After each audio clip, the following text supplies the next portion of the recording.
to do a little damage control for his Snow Day collaboration, I think. I'm not gonna lie, like from a Toronto scene perspective, like we all know he rocks with Smiley, but like I don't know, like before that he had like Bugs, even though that song didn't come out. He had the Smiley song. I just feel like the choice of who he collaborates is kind of important for the rest of the scene. Maybe he doesn't see it like that. Like he probably sees it as, yo, I'm doing you a favor, I'm putting you on. Yeah. But for the entire scene, the ripple effect is pretty noticeable, you know? And I feel like maybe him doing that song with Snow Day almost like characterizes where the Toronto artist rap scene is now, which is like a joke, yeah. I want to stay on this story, but when you mentioned Snow Day, I'm starting to get this thing, bro, where it's just irked me, bro. Because I'm like, fam, how is it you had this lane, even if it's a parody song? Wait, Drake's on it. When did that song drop? In I think July of 2024. In the middle of a war. Bro, in 300, imagine you get a Drake feature and in 365 days, maybe even less than that, you fall off the face of the earth. And not That's even crazy to not me, even bro. I just mean like I don't see him. And listen, I know I don't know him personally, but I fuck with him. He's cool. Nah, he's cool. But like, how do you drop the ball on that, fam? I would have made at least 3 different new songs right after that with other collaborations with people. Facts. You know what I'm saying? I would have found myself with every different comedian person who does funny videos, whether it's Toronto or try to find Drewski or any of these guys. Yep. Yo, you have the Drake pass. All you have to do is say, I'm the guy on the song with Drake. They'll let you in the door. Is that another reason why Drake doesn't want to collab with Toronto artists as much? Because it seems like when Drake gives the alley-oop to American creators, they're gone with it. Gone with it. Look at Bobby Altoff. Every interview she did after, she tried to make it viral. You know what I mean? But the only person I would say is Blockboy JB. The only thing he's known for is Drake. Yeah, Drake and that's McConan. And McConan. Yeah. It didn't work out for him, but everyone else, I think you are able to make a career out of it. And we even saw him at the, remember the Toronto roast? Mm-hmm. He was there, right? Snow Day was there. And like, he did have an aura. I remember he walked in and I seen Gal looking like, oh shit, and this was like fresh off the collab, you know? Yeah. And I feel like he'll always kind of be like Toronto famous in that sense. But it was like, in that sense, there was no follow-up care. Like, it was like he was doing content. I think he started aura farming way too soon. Like, okay, you got the Drake. Okay, what I will say to a lot of artists out there, once you break through the glass ceiling, once you get that big boom, that's when the work starts. I was just about to say that, man. That's when the work starts. That's not when you chill and start going to like comedy roast and chilling with your glasses on. And you know what I mean? Like, you got no time, bro. You're running.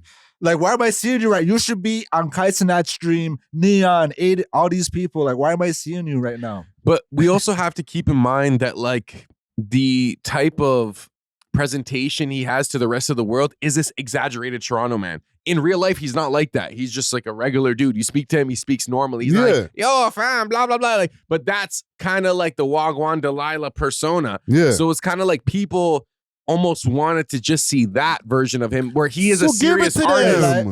But he probably doesn't want to be a caricature of himself. Well, guess what, bro? Tough luck then. Because if you did that, you would have went the Ali G route. Yep. And then Ali G switched and then did a whole bunch of other movies as other characters because then people realized he was a character. Exactly. But he ran that character until people were like, okay, that's the Ali G guy.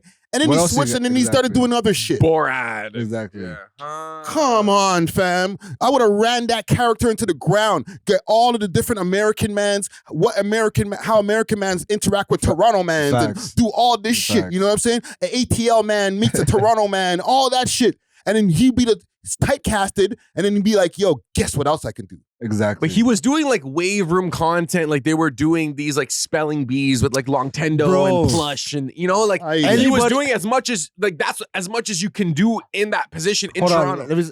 Imagine you get a Drake feature, and the next thing you do is some wave room videos. With all due respect to wave room, big up wave room, obviously. Big up wave room, obviously. No, like you're not gonna go get the super international alley-oop and then just start doing home shit. Now you have the international alley-oop. You do international shit. Facts.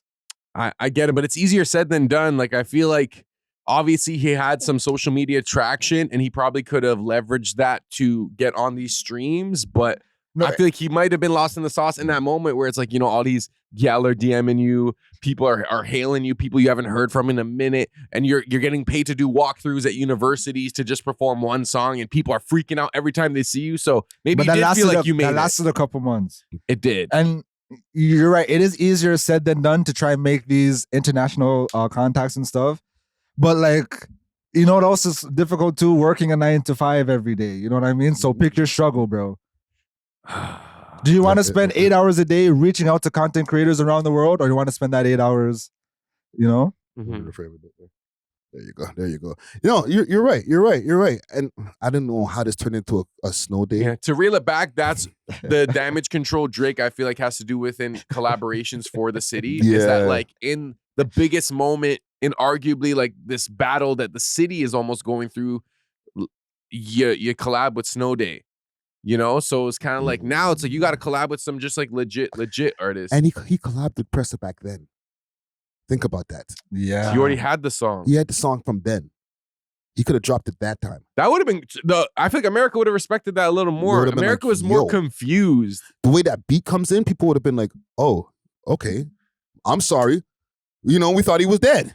Literally. Nah, the moment Drake hits a whoa, whenever Drake hits one of those, it's over. Yeah. Because I feel like, okay, yeah, the battle did its damage, but then that Wagwan Delilah kind of like closed the casket on him and so now he's literally trying to like come back from a super deficit. Yeah. So yes, the songs he's been dropping have been good, but like, okay, you scored a 3, but you're down by 30, you know? Yeah. Yeah. Well, listen, man. I don't know who to salute in this because salute Pressa, man. We love hip hop. If you enjoyed this video, please make sure to check out these other videos on the screen and make sure to like and subscribe. We love hip hop.